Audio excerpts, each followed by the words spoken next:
Hi everyone, welcome back. I'm Di, and today I'm sharing with you my diary entry for the week of August 13th through the 19th. Today is Saturday, August 19th.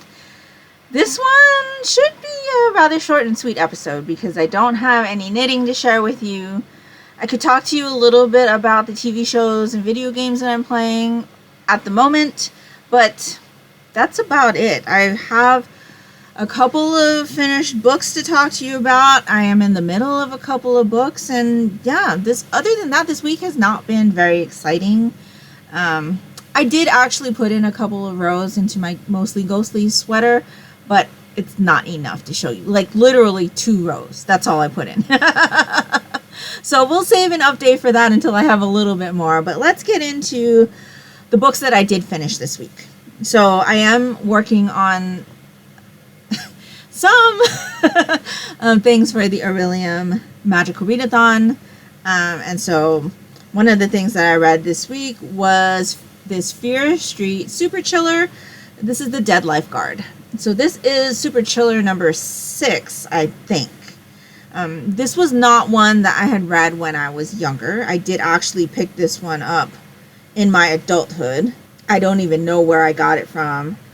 But there's a sticker here. I must have gotten it from a used bookstore because there's no library book sale sticker. But anyway, this is a really short book. It comes in at like 183 pages, so less than 200 pages. And it's about this girl who has gotten herself a summer job, and this is like a reoccurring summer job for her. So she did this job last summer, and so this is going to be her second year of doing this like lifeguard summer program where it's like a facility and there are a bunch of different like pools, and so they're lifeguarding the pools for the summer. And it's not only her, there's a bunch of other like high school students who are accepted into this program. And when she first gets there, there are just some really strange occurrences happening.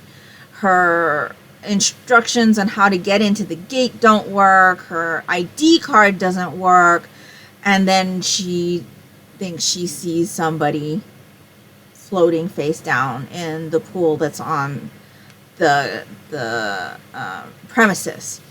And so she starts screaming for help, and that's kind of how she meets the rest of the people that she's going to be working with over the summer. And then there are just some really strange things. Nothing's kind of adding up. Just really strange. And so we kind of follow her going through this summer program and trying to figure out these strange occurrences. But also, there are chapters in here where you know that there is a killer on the loose because you get their perspective in those chapters. You just don't know who the killer is. And there's kind of this thought to be curse on this particular program, I guess, where in the past, lifeguards have died while working the program. Somebody always dies every summer at this facility. And so there's this kind of eerie, kind of ghostly ambiance. And there's one girl here that like really believes it, and the rest of them don't believe in that type of thing. So it kind of causes tension within the house. And then, you know, there's teenagers and stuff. So we're basically following this group of kids in this program. A couple of them end up dead. You know, there's a killer on the loose, and trying to figure out who the killer is and maybe who the next victim might be and things like that. I would say that even though I enjoyed this, it was a really fast read. I probably would have enjoyed it a bit more if I had read it when I was like really into like R.L. Stine books and Christopher Pike back when I was a teen, because I think this would have given me more of a creepy vibe back then than it does now. Obviously, I'm not in the age demographic that this is supposed to be marketed to. This is more of like a nostalgia type read for me, but it was still entertaining. I did really enjoy it. I didn't figure out who the killer was or what the twist that came up was, because there are both in this. And it was interesting. Definitely kept my attention. Like I said, it was a really fast read. I did give this one, I believe, a 3.5 star. And yeah, I kind of wish I read it when I was a teen, but it was still really entertaining and I enjoyed it. So I actually used this one because there is a part-time job that we can get in the Orilium Magical academy setting of being a bog cataloger. And one of the prompts to get that part-time job is to read a book with water on the cover. And so this obviously has water on the cover. And so, yeah, I'm using this book for that. The other part of that job application is to watch an animal documentary. So I definitely need to do that sometime. But at least the reading part for that is done. The other thing that I finished this week was one of those spontaneous reads. This was not on my list of things to read this month, but I had been on hold for the audiobook for this book for months, and it finally came to me, and so I decided to go ahead and listen to it. And that is Karin Slaughter's Triptych, which is the first book in the Will Trent series. So you might know that there is a TV show out that is based on this series of books. I have already watched that first season. So I kind of thought I knew what I was going to expect from this one, but that's not even close to what I got from this one. So basically the TV show starts in the second book, what happens from the second book. This book, in the way that it was laid out, is kind of strange. So we start off meeting a detective named Michael Ormwood. I believe he's a detective. Yes, veteran detective. And he is not having a really great family life. His wife doesn't pay attention to him. His kid is special needs. And there are other things about him that are kind of unsavory. He's kind of painted out to be this character that I didn't care for from the get-go of this book.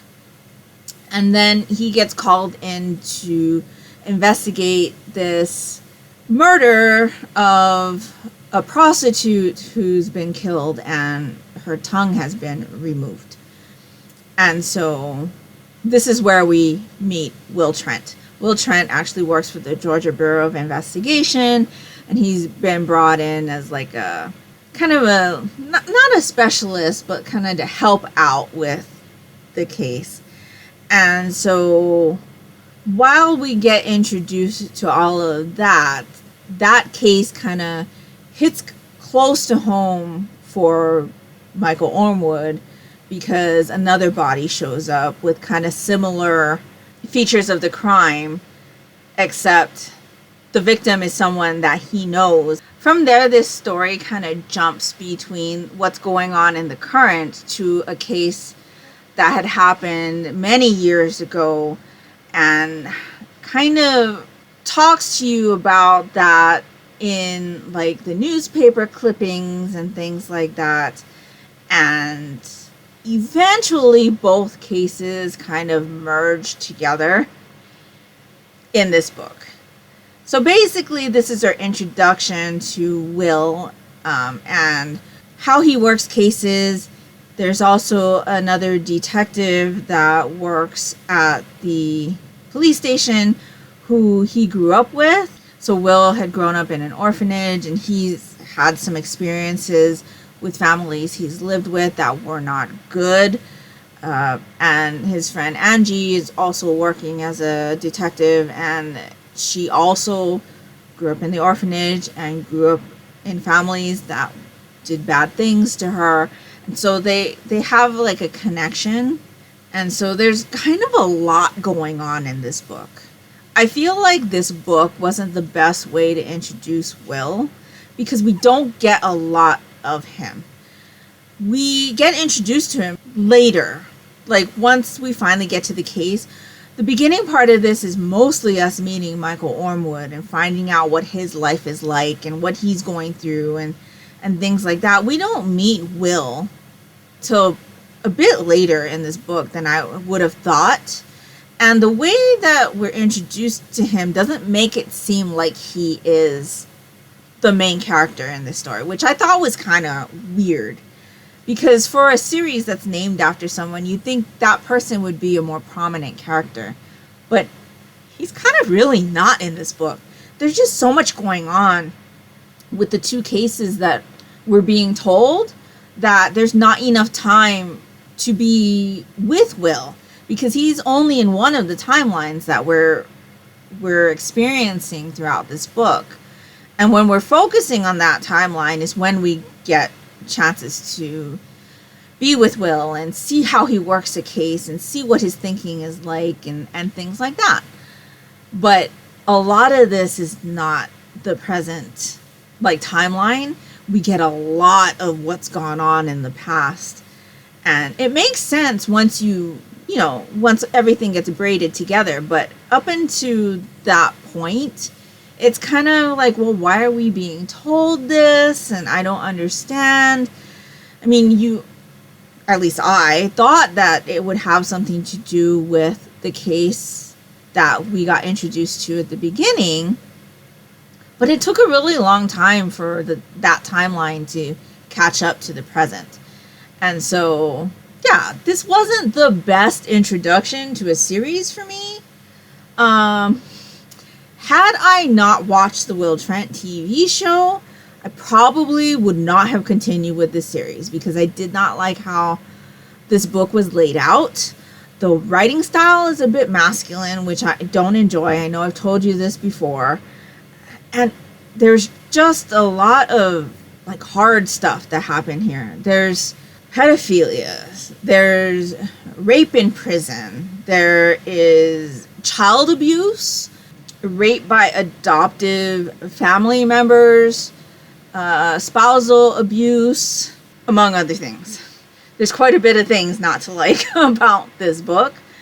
But, like I said, I have watched the TV show. So, I am almost positive that the first episode of this TV show is the second book in this series.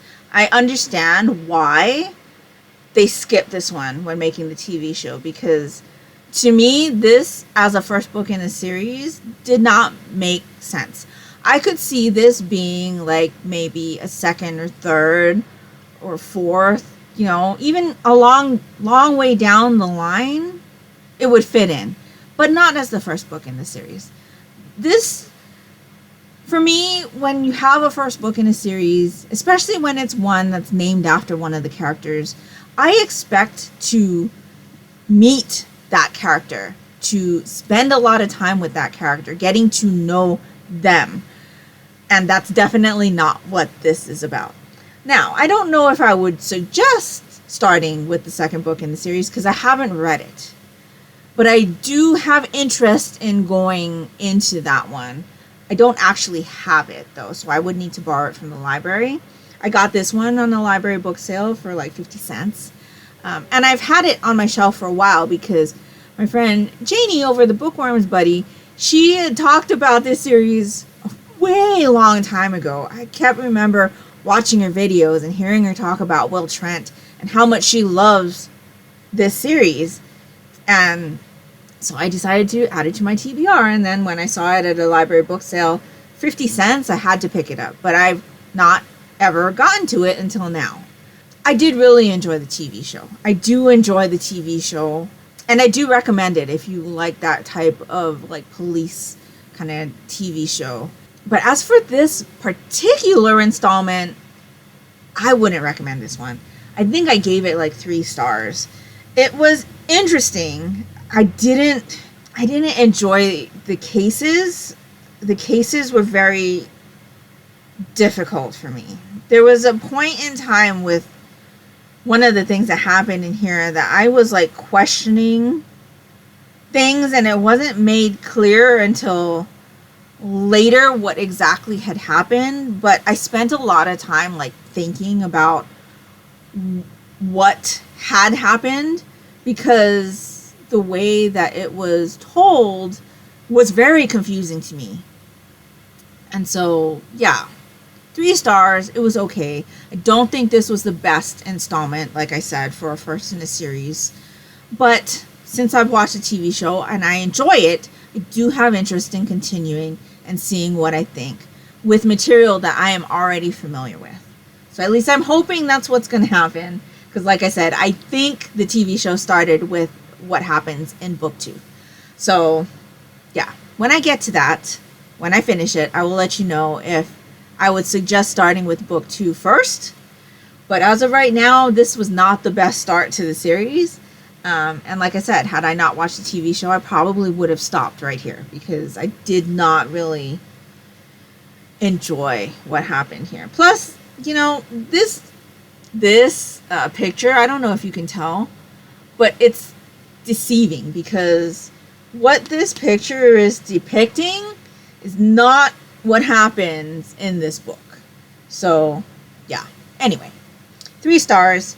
It was okay. I will continue because, like I said, for the 3rd time, I have watched the TV show and I enjoy it. So, hopefully, the series will just get better from here on out. So, those are the 2 books that I finished this week.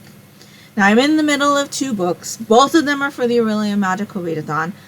The first one is Out of the Earth, which is the first book in the Out of the Earth series by Jake Bible. This is a story about a supervolcano that has erupted in Yellowstone, and it's spewing like clouds of ash into the air. It's not safe for people, and they're evacuating people because you just can't breathe, you can't see, it's dangerous. And so they're in this mass evacuation. So that's one part of what's going on. Then you've got all of, you know, the scientists and everything that are trying to figure out what's going on, what's caused this, when it might stop, and things like that. And then in the midst of all of that, there is an FBI agent who is looking for someone. And turns out the FBI agent may not be a great guy. And so there's kind of all of these things happening at the same time. And then out of the volcano come these massive creatures. And they just start terrorizing the area. And so it's kind of like this horror apocalyptic type environment with a mystery kind of embedded in it, kind of, and some family drama, I think. So far I'm about 50% in, I think. I'm listening to this completely on audio because I borrowed a copy through Hoopla from my library. If you have Kindle Unlimited, it is available on Kindle Unlimited as an ebook. But as I mentioned, I did let my Kindle Unlimited subscription go this week. And so I no longer have that as a resource. So I'm listening to this completely on audiobook. It's my lunchtime audiobook. It's okay. The storyline with the FBI agent I am not enjoying. And that's mostly because the FBI agent is one of those people who are super religious and is so religious that they think that they can hurt people and do whatever they like because they believe in God and this is what God wants them to do. I don't like characters like that. I don't like reading about characters like that. And plus, this guy has the worst language. He swears so much. He's used derogatory slurs against gay people. He's murdered a couple people already just because. Yeah, I am not liking the scenes that we're getting with him. But there's a curiosity for me because I'm not quite sure what happened with what he's doing. Like, I have an inkling about why he's doing what he's doing and why he was looking for the person he's looking for. And I have a feeling that it has to do with abuse. Him abusing that person. But at this point, I don't know for sure. So I'm not liking that storyline. I am, however, enjoying all of the monsters and the like horror elements, and we meet more and more people who are like in this world being affected by what's going on, how they're dealing with the situation. Obviously, you've got people who are being evacuated by the authorities. They're having bus transports and things like that. But then you've also got the set of people who aren't willing to give up their like land and stuff, and they're sticking around, or they're going on their own. They don't want to deal with the government type thing. So you've got people like that, and just there's a bunch of different POVs in here that is making it interesting. It's just that one storyline that I'm not enjoying. Now, from what I understand, this is a 4-book series, so I presume that this thing that's going on with the monsters is not going to go away anytime soon. But I'm just wondering how the author is going to get this to continue. Like, I'm kind of hoping we're going to get rid of this FBI agent by the end of this first installment, because I think if the situation that we're in with him drags on, it's going to be tedious and tiresome for me. So outside of that storyline, I'm really enjoying everything else. It's very interesting and entertaining, but that storyline is hitting me like on a personal level, and I'm not liking it. So yeah, that's where I am with that. I should finish that one this coming week, because like I said, it is my lunchtime listen, and it is going by really fast. I think I only listened to it for 2 days this week, because I had finished Triptych earlier in the week, and so I think I only listened 2 days. I'm already 50% done, and I'm finding that it's just like a compelling listen. Like, there's so much going on, there's lots of action, that I really like just want to continue listening to it. But obviously I can't because I gotta work. But I am enjoying it for the most part, so looking forward to seeing how that one goes. I'm using that one for my Orilium Magical Readathon prompt of to read a book with Earth in the title, and that is for Elemental Studies. So that'll take care of the first class that I need to finish for that one. The last thing that I am currently reading, I think I'm going to trade this one out for my Vampires book for my shape-shifting class. I was supposed to read Vampire Dormitory, but I kind of wasn't feeling it, and I was kind of feeling this, and I know there's vampires in it. And so I decided to go ahead and pick it up because I needed an actual book to read before bed. And so I'm reading Cherish, the 6th book in the Crave series by Tracy Wolff. So this is the last book in the series. I've been trying to get to this one for a few months. I had tried to start listening to it on audiobook a couple months ago, and my concentration just wasn't there. And I've been enjoying this series so much that I wanted to, put my full attention in on it. So it's been on hold for me. And I think now was a good time for me to pick it up. So I did update my reading term on this and put it for the day that I started this. So I think I had started this on the 16th, which was Wednesday. And then I started from the beginning. So I've only been reading the physical copy, and it is absorbing into my mind much better this way. And last night I actually read about 100 pages. I'm really, really enjoying this. It was kind of one of those things where I just wanted to keep reading and keep reading and keep reading, and that's kind of how I've been with this series for all of the books that I read in this series this year. It's one of those series for me, and the chapters are so short that you're just like, oh, one more chapter, and you just keep going. So I had to make myself stop. I'm currently on chapter 37, page 164. This book is over 500 pages, and they just started kind of going on their quest. And so I'm looking forward to seeing how all of that is going to work out.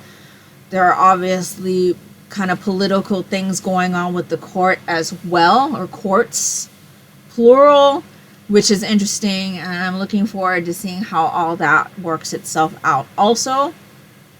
And yeah, just really, really enjoying being back in this world.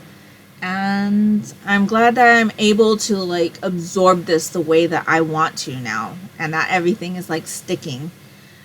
So yeah, really looking forward to getting this one done. I don't think that I'll be able to finish this one within the next week, but I don't know, man. The way this is reading, it's just so easy to just keep reading and keep reading. So maybe, I doubt it, but maybe you'll see this in next week's wrap up. But that's everything that I am currently reading. Now, it is the 19th, which means that the Monochrome Manga Club meeting is this coming Thursday. So I do need to start reading those selections. Normally, I only read one title a night. And so I will have time to read more of Cherish during the week. But I do need to get started on those selections. So I probably should have started that last night, but I didn't. So we'll just start tonight, and I'll still have plenty of time. It's fine. So that's everything, pretty much.